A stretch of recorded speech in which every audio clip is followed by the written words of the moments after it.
जय Hind, good morning everyone. कैसे हैं आप सभी?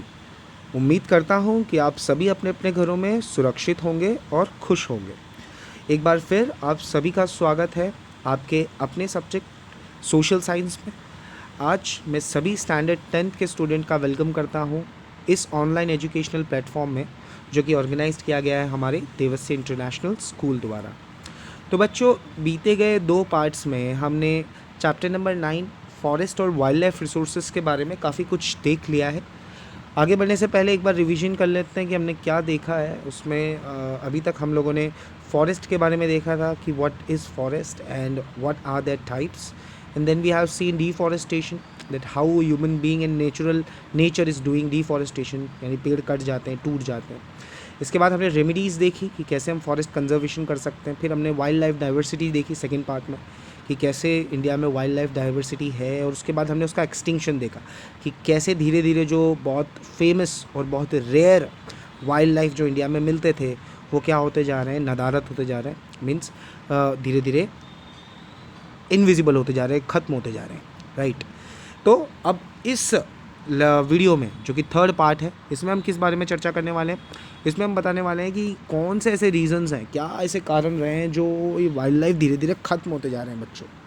तो सबसे पहला जो पॉइंट आपको दिखा रहा है वो है कि due to the human interference, यानी कहीं ना कहीं मानवीय हस्तक्षेप के कारण, ठीक है, ह्यूमन इंटरफेरेंस के कारण, मानवीय हस्तक्षेप के कारण जो ग्रासलैंड्स हैं, राइट, स्पेशली जो वाटरशेड एरियाज़ होते हैं, फॉरेस्ट होते हैं, जहाँ पे जो वाइल्ड लाइफ होते हैं वो अपना शेल्टर, अपना घर बनाते हैं, ऐसी जगहों पर generally the wild animals is put in danger. अब वो क्या होते जा रहे हैं, वो ख़तरे में आते जा रहे हैं। क्यों? क्योंकि जो व्यक्ति है, इंसान है, धीरे धीरे वो अपनी जो बस्तियां हैं, जो अपनी सोसाइटीज़ हैं, वो बढ़ा रहा है, कंस्ट्रक्शन एरिया तेज़ी से बढ़ा रहा है, जिसकी वजह से फॉरेस्ट तो कम हो ही रहे हैं, साथ ही साथ उस फॉरेस्ट में रहने वाले जो जानवर हैं, जो वाइल्ड लाइफ है, वो भी क्या होती जा रही, ख़त्म होती जा रही। तो बच्चों, सेकंड पॉइंट आपको बोल रहा है कि destruction of forest is the main reason responsible for natural imbalance, यानी प्राकृतिक संतुलन को बिगाड़ने में, यानी प्राकृतिक संतुलन जो बिगड़ रहा है, इसका सबसे बड़ा कारण यही है कि हम फॉरेस्ट को डिस्ट्रॉय कर रहे हैं, फॉरेस्ट को ख़त्म कर रहे हैं। It's finally impact in the reduction और in the number of wild life animals. और जैसा कि मैंने अभी आपको बताया कि जैसे जो ट्रीज़ कम होते जा रहे हैं, पेड़ पौधे कम होते जा रहे हैं, तो उस पेड़ पौधे पे निर्भर रहने वाले जो जानवर हैं वो भी क्या होते जा रहे हैं, कम होते जा रहे हैं, राइट, मरते जा रहे हैं। तो कहीं ना कहीं फॉरेस्ट का कंजर्वेशन ही इस वाइल्ड लाइफ कंजर्वेशन को एक नई दिशा दे सकता है, राइट। सो हमें जितना हो सके फॉरेस्ट यानी डिफॉरेस्टेशन में पार्ट नहीं बनना है, ये भी एक तरीके का हम सॉल्यूशन कर सकते हैं। इसके अलावा और तीसरा रीज़न जो है डिस्ट्रक्शन ऑफ वाइल्ड लाइफ का, वो है हंटिंग, ठीक है, जैसा कि आप पिक्चर में देख सकते हो 9.1 में, राइट। जो हमारे पहले के राजा महाराजा थे और उस समय अंग्रेज़ थे, राइट, ब्रिटिश इंडिया की बात कर रहा हूँ मैं, उस समय भी काफ़ी जो शौक था वो राजा महाराजा और जो ये ब्रिटिश ईस्ट इंडिया कंपनी के एम्प्लॉयज़ थे, वो लोग हंटिंग करते थे। और ऐसी हंटिंग से स्पेशली वो हेयर्स, स्किन, बोन्स, हॉर्न्स और नेल्स के लिए किया करते थे, यानी जानवरों के बाल, उनकी चमड़ी, या फिर उनकी हड्डियाँ, या उनके सींग, राइट, या फिर उनके नाखून की प्राप्ति के लिए, राइट, वो जानवरों को मारा करते थे और कहीं ना कहीं उनका डोमिनेंस दिखाने के लिए भी उनको मारा करते थे, ठीक है। यानी एक शौक भी था और उस समय ज़रूरत भी थी, तो हंटिंग की जाती थी। बट नाउ आप सभी को पता होगा कि हंटिंग इज़ प्रोहिबिटेड, बिल्कुल वो प्रतिबंध लग गया है उस पर। इसके अलावा चौथा जो रीज़न हमें डिस्ट्रक्शन ऑफ वाइल्ड लाइफ का देखने को मिलता है बच्चों, वो ये है the over exploitation of forest made by man by his greedy motives, यानी जो लालची मकसद हैं, ठीक है, ज़्यादा से ज़्यादा चीज़ें पाने के, रोड बनाने के, मल्टीपर्पज़ प्रोजेक्ट बनाने के, माइनिंग करने के, गोल्ड, सिल्वर, हीरा, कोल निकालने के लिए, और एक्सपेंशन ऑफ न्यू सेटलमेंट्स, यानी नई नई सिटीज़ बसाने के लिए भी वो क्या करते हैं, अपने फ़ायदे के लिए फॉरेस्ट को ख़त्म कर रहे हैं। और इनडायरेक्टली फॉरेस्ट के साथ साथ जो एनिमल्स हैं, जो वहाँ अपना आश्रय लेते हैं, अपना हैबिटेट बनाते हैं, वो लोग भी क्या होते जा रहे हैं, बेघर होते जा रहे हैं, उनके भी घर छिनते जा रहे हैं। तो बच्चों, पहले 4 रीज़न्स हमने डिस्कस किए अभी, जो ये बताते हैं कि कैसे ह्यूमन सेटलमेंट्स, कैसे ह्यूमन ग्रीड्स के कारण जो वाइल्ड लाइफ हो रहा है वो धीरे धीरे डिस्ट्रक्ट होता जा रहा है।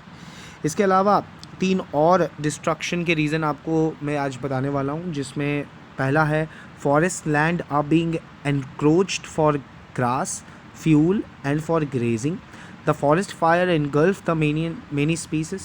When the forest fire occurs at the time of rearing the young ones of the birds and the hatching of eggs, it creates negative impact on the numbers of wildlife.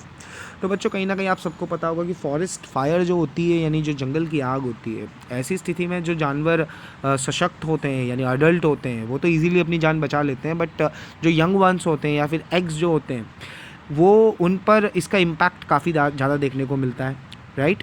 तो हम जितना हो सके इस फॉरेस्ट फायर को avoid करेंगे उतना हमारे लिए भी अच्छा होगा और उतना ही हमारे जो एनिमल्स हैं उनकी ग्रोथ पर भी ज़्यादा असर पड़ेगा नहीं.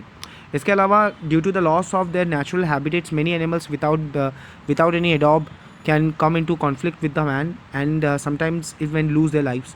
आपने कई बार ऐसा सुना होगा कि कोई शेर या कोई चीता या कोई बाघ या कोई बियर शहरों में आ गया है, ठीक है, और जो वन विभाग होता है वो उन्हें पकड़ रहा होता है. तो उसका रीज़न क्या है, क्यों ये शहरों की तरफ आ जाते हैं? क्योंकि धीरे धीरे फॉरेस्ट जो है बच्चों को ख़त्म होते जा रहे हैं. अब सिंपल है, फॉरेस्ट ख़त्म हो रहे हैं तो जो हैबिटेट था उनका, जो घर था वो भी ख़त्म हो गया. तो वो रोम करते हुए कभी भी सिटीज़ के अंदर आ जाते हैं, राइट, नुकसान पहुँचाते हैं, कभी इंसान की जान ले लेते हैं तो कभी अपनी जान से हाथ धो बैठते हैं, राइट.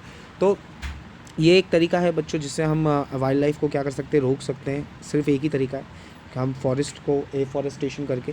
इसके अलावा hunting and the processes of the bio medicines और the things which can be make perfumes is also being the species of the verge of extinction.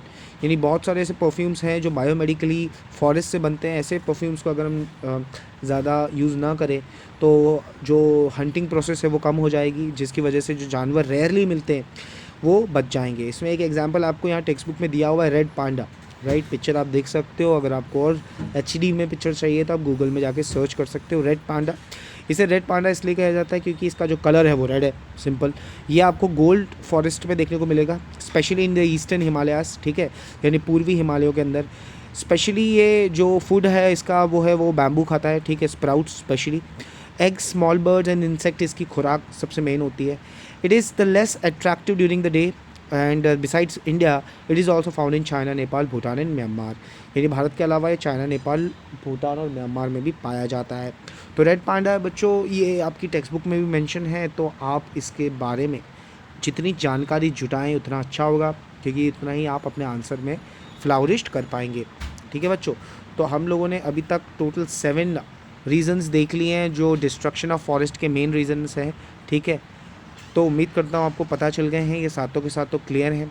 अब आगे बढ़ रहा हूँ मैं. अब हम ये देखेंगे कि मेजर कैसे करें, यानी कैसे इन्हें हम कंट्रोल कर सकते हैं. अभी तक तो हमने बात प्रॉब्लम की कि वाइल्ड लाइफ खतरे में है, उसे हम कैसे प्रिजर्व करें.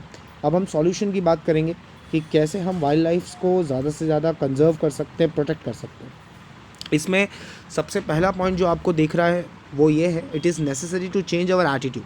यानी पहला हमें हमारा दृष्टिकोण यानी हमारा पॉइंट ऑफ व्यू बदलना पड़ेगा. कैसे लिए? परसेप्शन टुवर्ड द फॉरेस्ट, यानी फॉरेस्ट की तरफ से हमें हमारा जो दृष्टिकोण है, जो एटीट्यूड है वो बदलना पड़ेगा ही. यानी जो अभी तक हम करते आ रहे हैं, डिफॉरेस्टेशन या फिर हंटिंग हो, सबसे पहले हमें उससे बचना है.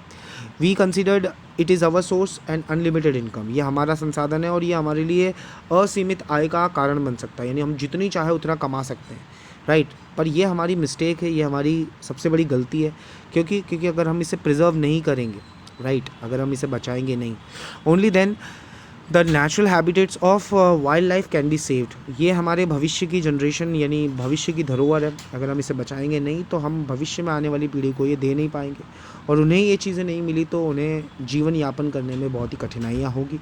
उनकी जो डेली लाइफ है वो बहुत ही क्या हो जाएगी, डिफ़िकल्ट हो जाएगी. तो सेकंड पॉइंट बोल रहा है कि maintain the balance of number of between the herbivores and carnivorous in the forest. सभी को पता होगा हार्बीवोरस और कार्निवोरस एनिमल्स, यानी carnivorous mean the animal which eat flash and herbivores animals which based on the natural vegetation, specially on the grass and the tree leaves and all. तो कहीं ना कहीं हमें ये बैलेंस बनाना बहुत ज़रूरी है. हार्बीवोरस और कार्निवोरस का ये संतुलन बनाना ज़रूरी है, ताकि जो जानवर हैं वो कार्निवोरस भी ज़्यादा नहीं होने चाहिए और हार्बीवोरस भी ज़्यादा होने नहीं चाहिए, बैलेंस पे रहना चाहिए. For this step, like maintaining the water resources in the forest and restriction on the grazing of the domestic animals should be taken. ठीक है, रिस्ट्रिक्शन होना चाहिए खासकर जो एनिमल्स ग्रेजिंग करते हैं उसमें, जिससे क्या होगा, फॉरेस्ट तेज़ी से कम नहीं होंगे, राइट। तो रिस्ट्रिक्शन के साथ हम उनको परमिशन भी दे सकते हैं। इसके अलावा तीसरा पॉइंट जो आपको यहाँ देखने को मिल रहा है, that is there should be a strict law ban on hunting. Those laws should be implemented very harshly. Heavy punishment should be inflicted in the illegal mining on the forest area and a fine should be imposed. आप सभी लोगों ने बच्चों सलमान खान के बारे में सुना हुआ है, ठीक है। आपने इस किस्से के बारे में भी सुना होगा जहाँ सलमान खान का पहली बार उन पर आरोप लगा था hunting of a black deer, ठीक है। और आप सभी ने सुना होगा कि 20 साल तक ये केस चला और आखिरकार सलमान खान जैसे बड़े अभिनेता को भी इस पर जो फ़ाइन है वो देना पड़ा था। तो बच्चों यही हमारे संविधान का नियम है, चाहे वो कोई भी हो, अगर वो किसी भी प्रकार के जानवर या फिर फॉरेस्ट रिजर्व्स को किसी भी तरह नुकसान पहुंचाता है तो उसको पनिशमेंट मिलती है, चाहे वो फाइनेंशियल हो या फिज़िकल हो, राइट। और इन सब चीज़ों पर बैन लगता है, चाहे वो लीगल माइनिंग हो, इलीगल माइनिंग हो, ठीक है, अवैध तरीके से माइनिंग करना हो, तो ये सब चीज़ों पर हम फ़ाइन लगाते हैं और पनिशमेंट भी प्रोवाइड करते हैं। ये एक मेजर हो सकता है। इसके अलावा नेक्स्ट मेजर यानी चौथा मेजर बोल रहा है, it is necessary to make such arrangements which would not disturb the animals during the protective period, procreative period. यानी जब जानवर जो होते हैं वो अपने उस चरण में होते हैं जब वहाँ वो डेवलप हो रहे हैं, बहुत यानी नवजात जो शिशु होते हैं एनिमल्स के स्पेशली, उनके लिए कुछ अरेंजमेंट्स करना चाहिए ताकि जो दूसरे जानवर हैं वो उन्हें प्रोक्रिएटिव पीरियड में ना खा जाए, ठीक है। खासकर हम कार्निवरस एनिमल्स की यहाँ पर बात कर रहे हैं, राइट। तो हमें इनका बैलेंस बनाकर रखना बहुत ज़रूरी होता है बच्चों। उसके बाद पांचवा पॉइंट बता रहा है आपको, अ study should be made about the likely efforts of the fisheries, ठीक है। यानी मछलियों से जुड़ी हुई जो विज्ञान है उसकी स्टडी बढ़नी चाहिए ताकि हम फिशेस को भी कंट्रोल कर सकें, बढ़ाएं। उसके अलावा फॉरेस्ट गैदरिंग्स जो होती हैं like tourism forest and step should be taken accordingly, यानी हम जागरूकता फैला सकते हैं, अवेयरनेस फैला सकते हैं लोगों की, ताकि लोग भी इन सब चीज़ों के मायने समझें।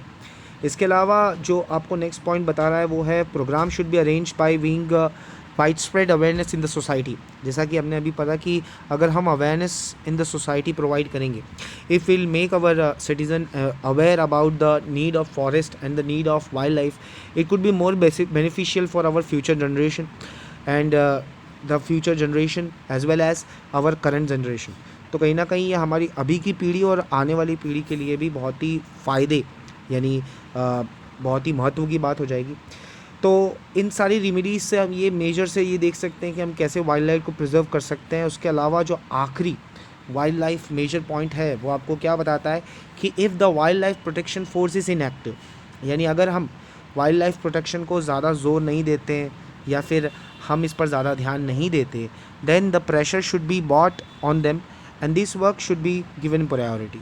तो इससे क्या होगा कि इससे हमारा इम्बैलेंस जो इन्वायरमेंट का बैलेंस है वो ख़राब हो जाएगा और उसके बाद जब स्थिति और गंभीर हो जाएगी, बहुत डिस्ट्रक्टिव हो जाएगी, तब हमारी ये प्रायोरिटी बन जाएगी। तो हम उस स्थिति तक ना जाएं और हम इन सारे मेजर्स की जो हमने अभी चर्चा की है उन सारे मेजर्स को ध्यान से समझें और गंभीरता से लें, इसकी जागरूकता लोगों तक पहुंचाएं, लोगों को इनके मायने समझाएं।